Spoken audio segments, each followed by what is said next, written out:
Alright, so today we are going to revive your dry starter. So this is my big bag of dry starter chips that I have that's sitting in my freezer just for when I need it. So you're going to need your dry starter. You're going to need a jar that can be glass or plastic. You need a jar that will be able to accommodate your starter rising to 3 times its amount that you mix in. So when we mix it, it's not going to be very much, it's going to be about down there, but you need to make sure that your jar has enough space for it to rise to 3 times that height at least. Might not do that in the first day or two, but that is where we want to get. So a jar or container, plastic, glass, doesn't matter. Then you can have a lid that you pop onto it just very lightly. You can have a piece of cling wrap that you just tuck over it, but that can at least move, because the yeast and the bacteria, when it starts to ferment, is going to create some gas. So you want those gases to be able to escape. Or you can just use a piece of cloth with a piece of rubber band around it just to keep it on there. Whichever you prefer, whichever is easiest for you. Then we need some warm filtered water. Warm should be cool to the touch. If you have a thermometer, you can measure it between 24 and 27 degrees Celsius. Would be the best to activate it quite fast. I'll need some of that, and then I have pre-mixed here some regular high-grade flour, which is the bread flour in New Zealand. Mixed half of the high-grade flour and half whole wheat flour. The reason I do this to feed our starter is because the high-grade flour does have what the starter needs to feed and to keep it going, but the wholemeal just has so much more. So it's a good idea to, even if you just invest in some wholemeal, just keep it. Even if you're just going to keep it there just to feed your starter with, that's fine. You can feed it just wholemeal even if you would like. So I've mixed mine. It is by weight 50-50. It is half wholemeal flour and half white bread flour. So I just mixed it, shook it around so that's all mixed in. So whenever I need to feed my starter, I can just scoop from here. I don't have 2 bowls that I'm working with.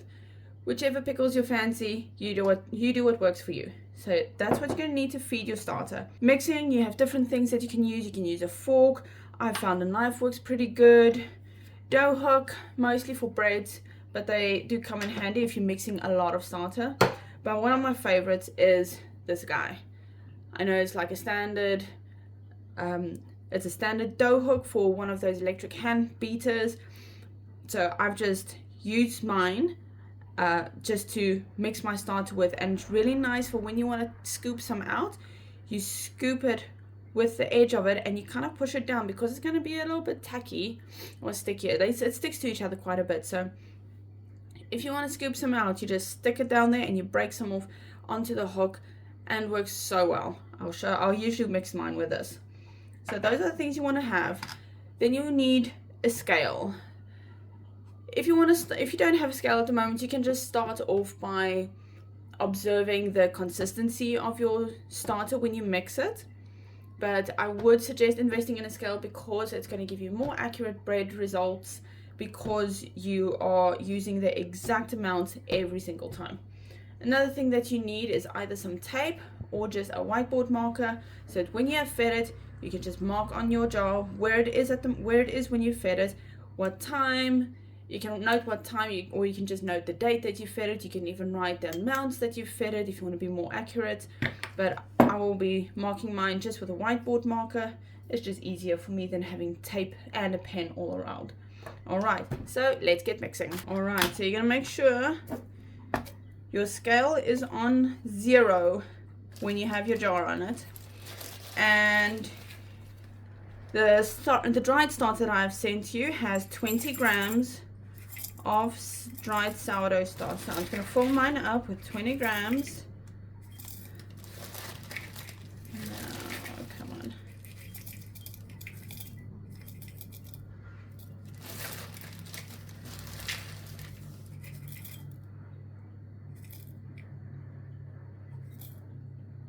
There we go, 20 grams.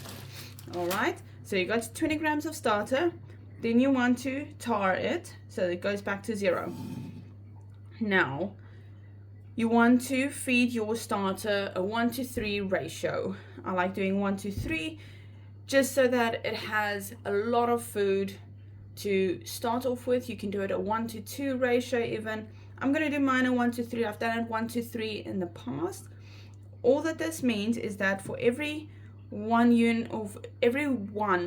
of your starter, every gram of your starter, you're feeding 3 grams of water, 3 grams of flour. So I have 20 grams in here, which means I'm going to feed it 60 grams of water, 60 grams of flour. All right, so let's pour in our water. This is just warm water.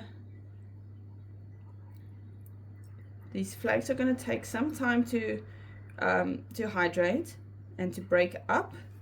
So it's always easier to have your starter in first, then put your water in. You can even leave this to soak for a little bit if you want like, but in the past I've just chucked it all in, mixed it up, kept it in a warm spot, and it carries on beautifully. So you see the water's already getting a little bit milky over there, how it's starting to rehydrate the starter. So if you'd like to leave it like that for a while before adding the flour, just for this to get a little bit softer, you can. I'm going to add my flour in now. So let's put it back to 0, and then I'm going to use my knife to get some of this flour out here. So, and then we want 60 grams of flour. So what is happening inside here is there is natural yeast and bacteria in the flour, and we want to wake those up and feed it so that it is going to help us to bake a bread that is naturally leavened. So leaven means rised or rising agent. So bread that is naturally leavened and that is much healthier. The yeast and the bacteria is going to create a lovely relationship with each other, and that relationship is going to make that the bread is leavened. There's going to be natural probiotics in here. It's going to eat all of the protein inside of the flour, which is the type of protein called gluten, and that is what's going to help this bread to even help people that are gluten sensitive or maybe even intolerant, help them to be able to eat sourdough bread. Now we're just mixing this up, scraping down the sides.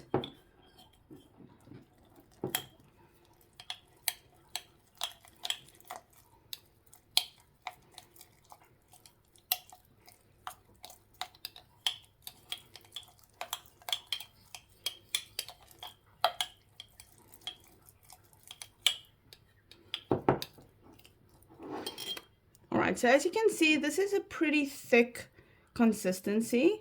So what I like to do is to add some water until it is like a thick muffin mix. Can basically say that, because this is very thick. If you move it around, it just stays where it is. It's gonna take very long for that sourdough starter to hydrate if there's not enough water to accommodate its hydration and the flour's hydration that you put in.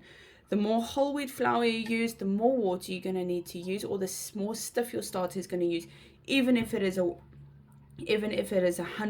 hydration, which means the amount of water you use is exactly the same as the amount of flour that you use. So I just add a little bit of water at a time, mix it up.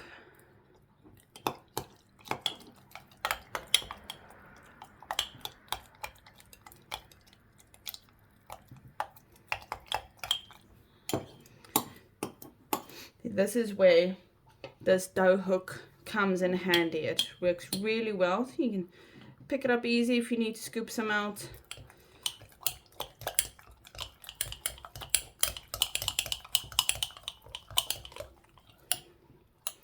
There we go. So what I like to do is I pull some up, and then when it starts to fall back on itself, you'll see if you make a big mound in the middle, it starts leveling out on its own, and that's the consistency that I like to have. All right, you can scrape down your sides to make it nice and clean if you would like, or you can leave it just as it is. I'll leave mine just as it is. And I'm gonna just use a touch of water on the outside of my glass just to help the cling wrap just to not fall off. It can still move, there's still a few gaps here. When the CO2 pushes up, it will just lift it up easily and it will escape. So it's not on tight, it's just gentle. You can even just use a bigger lid, put it on, it's not too tight. I've done that before. So just a bit around the glass, help it to stick. It's another trick for if you're using a container that it doesn't stick to like plastic, bit of water and the cling wrap sticks. So we got our starter, we fed it, it's just gotta grow. So now I'm gonna make a line over there and we're gonna put in today's date, which is the 21st of August. So I've made my line where it is. It started, that's the date. You can write the time that you fed it and try to feed it the same time the next day as well. It's just gonna help if you are consistent in feeding it so that it can grow faster. Now, you want to pop this into a nice warm spot above your fridge, somewhere in a sunny spot, maybe not in direct sunlight, but somewhere in a nice warm spot. If you want to, if you're living in a cold climate, you can put it in the oven just with the light on, not with the temperature on. So this is just going to help it to activate faster. I found my starters grow really, really fast if it is in an ambient temperature where the air temperature is between 30 and 40 degrees. That does not mean that your starter is going to be 30 to 40 degrees itself. It just means that the air around it is just going to help it grow faster, but it's not going to dry it out or cause it any harm. But you don't want your starter itself or the water that you use to be above 27 degrees. So yeah, so those are my tips. Put it in a nice warm spot and I will see you guys tomorrow and we will give it another feed. We'll have a look what it looks like. There might be some bubbles, there might not be some bubbles. We just got to be patient. This might take up to 5 days to feed. We will see tomorrow how it looks.